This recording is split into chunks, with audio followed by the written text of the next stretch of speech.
My name's Keane Solway. I'm the Vice President Enterprise and have responsibility for our sustainability agenda here at Deakin. A very warm welcome to you on this subtropical day here in Burwood. And also a very warm welcome to our staff and student colleagues down in Geelong and at Warrnambool. Can they see us? So for the uneducated, it's not Talloires as I thought it was. It's Talloires.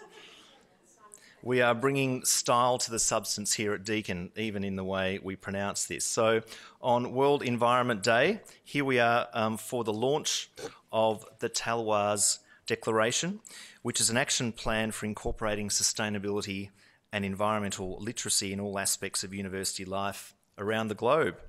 It has been signed by 350 universities in over 400 countries around the world, and Deakin today, its most recent signatory.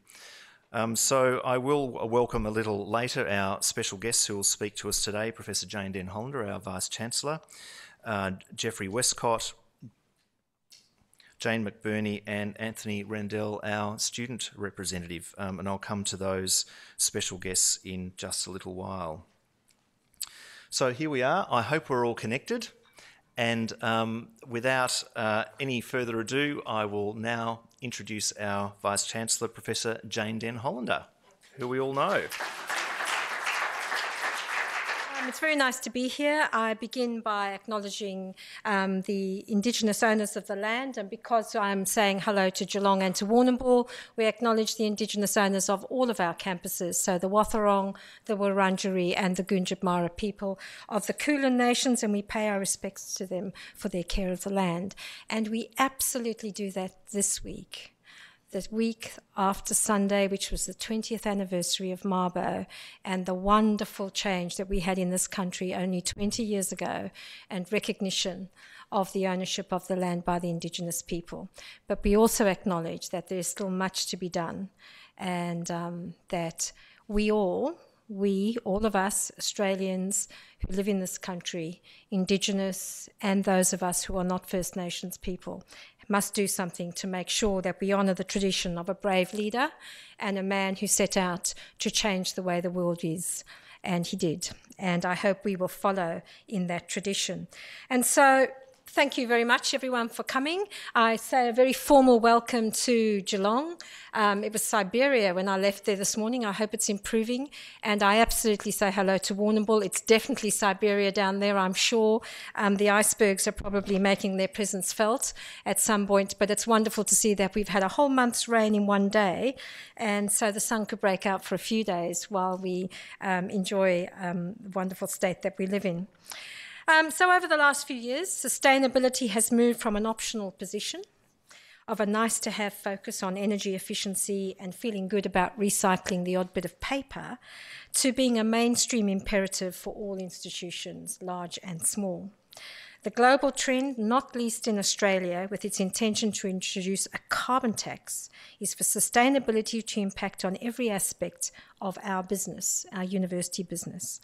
Now, the carbon tax is getting a lot of heat at the moment, and depending on your politics, you may be for it or you may be against it. That's irrelevant. One of the things that the carbon tax signals, and I think it's the signal that we are interested in, is that something needs to be done about the way we consume and the way we use some of our energy. It's not particularly about climate change, it's about something much bigger than that. And you can be a naysayer on climate change. Hopefully you're not a scientist at Deakin, but you can be a naysayer on climate change. But what you can't be a naysayer on is that sustainability is an issue, and we need to commend and embrace what this government is trying to do. I would hope that the other side, when they get in with their emissions targets, another word for a carbon tax, will be equally as ambitious in what they're trying to do.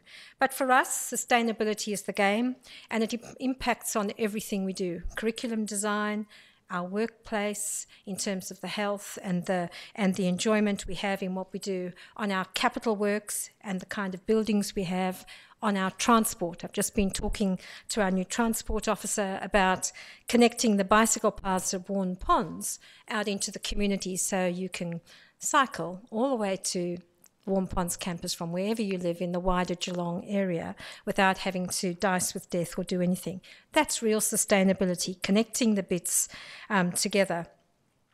For us, a healthy and green workplace is becoming an important, necessary capability for recruiting and retaining the very best and brightest students and, of course, the very best and brightest staff. With the introduction of our new strategic plan, I know all of you are avidly waiting the launch in a few weeks. Live the Future, the Deputy Vice-Chancellor Academic is being particularly anal about not letting it out. I'm trying to get it out of him, but he's not letting it out of his grasp until we do the full launch. And of course, we should do that so we get a maximum opportunity to demonstrate the very significant changes we're making in terms of where this university is going. And I hope that when you see Live the Future, that you will see that we have embraced sustainability across the very measures, the economic, how we remain financially sustainable, how do we remain efficient and effective with the resources we have to hand. Social, how do we become increasingly inclusive and tolerant of those who are different from each of us, and how do we make sure that we demonstrate that in what we do rather than just the lip service we may give. And of course, environmental sustainability, making sure that we connect in ways that help the things that will make our beautiful community, most particularly around our campuses, which live in the privilege of trees. I was talking to a Chinese delegation who were here, and the comment they made to me, having visited Warm Ponds and Burwood, was, you have great privilege in living in trees. And it takes a visitor from a highly industrial emerging superpower to remind us of what's important and the privileges that we do have. So far we have a sustainability strategy. A lot of good work has come out of it, but I think it's now time to think about it in terms of the different parts, the economic, the social, and the environmental. We're developing a sustainability vision, a 2020 vision. Everything's 2020 at the moment. We love the iteration. It's not a 2050 plan, it's 2020. And for those of you who can count, you'll all still be working here by 2020. So let's get with it and get it done. It's not outside our jurisdiction. It is a triple bottom line concept, TBL. Pat informs me that everyone says TBL now. I've only asked once what TBL stands for. It's triple bottom line. It's a concept increasingly adopted by most organisations worldwide. I've just been in the States and everybody talks TBL, as I found out. So we need to think about that and what it means for a university like us. We have a strong commitment to environmental sustainability. We do have a very strong commitment. Do we demonstrate that well enough? I was reading the annual report of the great competitor across the way, Monash, and they spend quite a lot of their annual report detailing to much greater levels than we do what they've done in terms of the savings and the efficiency, not from a money side, the savings in water, in energy and those sort of things, doing it in much more black and white, big print than perhaps we might. And we need to think about how we do that and put the facts where they need to be and start to drive to objectives and targets to get better each year. You would know that, many of you would know, and I know someone did point out and said, oh, that's the Vice-Chancellor, she's obsessed by printers. And of course I am. And since I got here, poor old ITSD, who are hopefully recording all this very well, we have reduced the number of printers we have. I know some of you longingly remember the printer that sat next to you, but of course what you also remember is you now have good air around you because you've not got a printer pouring heat into the room. And of course we've saved nearly $1 million in paper, in cartridges, and all the paraphernalia that goes with all of that. And we've released all sorts of space. And instead of having the water fountain, we now have the printer where people can catch up and exchange gossip and make sure that the business churns and does the things that it does. And I think that's part of making sure that we have good workplaces that people can work in a particular way. So today is World Environment Day, an annual event which began in 1972. And as Kian told you, we're not early starters on this. We've come to the game slightly later than many, but we come to the game with the wisdom of all of those that have gone before us, and I think we've learned from it. And some of what we're about to do is building on the wisdom of people who have tried and tested things at other institutions, other businesses, and we can learn from all of that.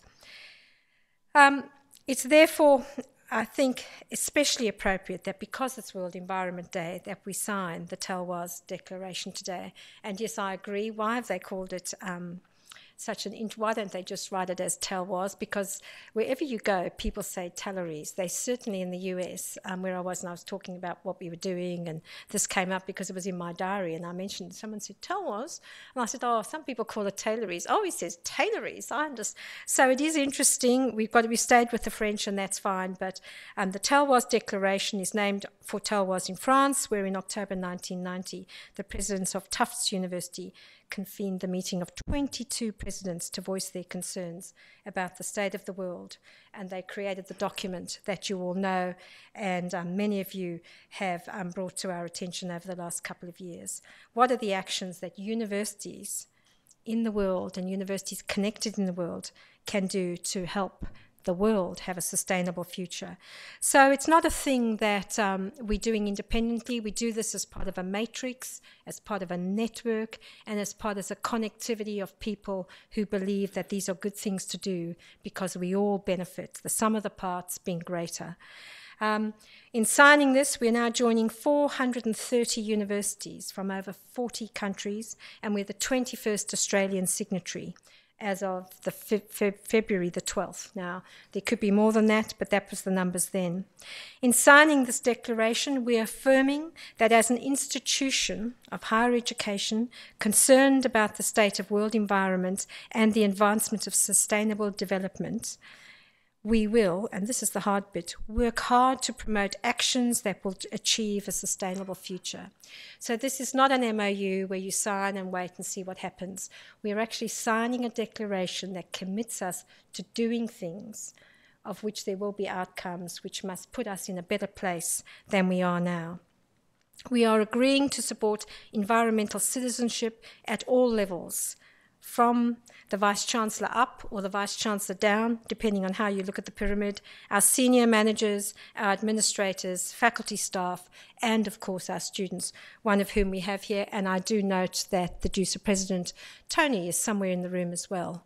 Is she not? Tony, are you here? There, and Owen Rangel, our council member, is here as well. And it's wonderful to get the support we have. And of course, our students will be the major drivers on much of this for us, because it is one of the things that, if you look at the polls, the under-35s firmly believe it's something that we, in our generation, have not achieved as well as we should. And we're affirming that together being a word, we will endeavour to incorporate sustainability and environmental literacy into our teaching, our research, and into all of our operations and our outreach activities. And I want to include one more, into the way we lead our lives in our own homes away from the university. I think that if we start to all believe, and if we do believe this, we should practice what we preach at home. Of course, taking a 3-minute shower is not something I have actually mastered yet, but I walk to work as often as I can, and I do a number of other things to try and compensate for the showers I occasionally have. So we can all do our bit, and we can all practice what we are going to preach and what we're about to sign today. We're very lucky to be able to do something like this. These things often take slightly more. They take effort. They will cause us to think about how we go about our business, and that's a good thing. We need to think about the implementation. I want everyone to leave the room today thinking about, what do I need to do to make sure that we implement this, so that each year we can celebrate a landmark of signing the Talloires Declaration, of joining a world community in the sustainability of everything that we do, and that once a year we can look at what we've achieved and then build from that into the foundations of our pyramid. So Deakin staff, Deakin students, thank you for coming. It's with great pleasure that we're going to be launching this particular declaration to sign the Talloires Declaration. And in signing, we acknowledge Deacon's commitment to environmental sustainability and affirming that under our new strategic plan, Live the Future, Deakin will increase the awareness, the knowledge, the technologies and the tools to create an environmentally sustainable future. So thank you very much.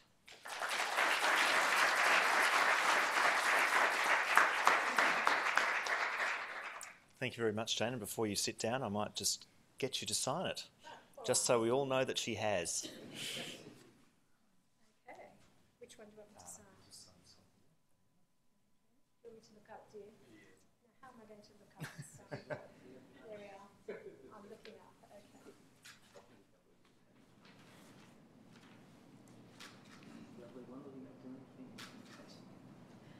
Okay, and I'll just date it, which is the... What's the date today? The 5th. 5th. Great.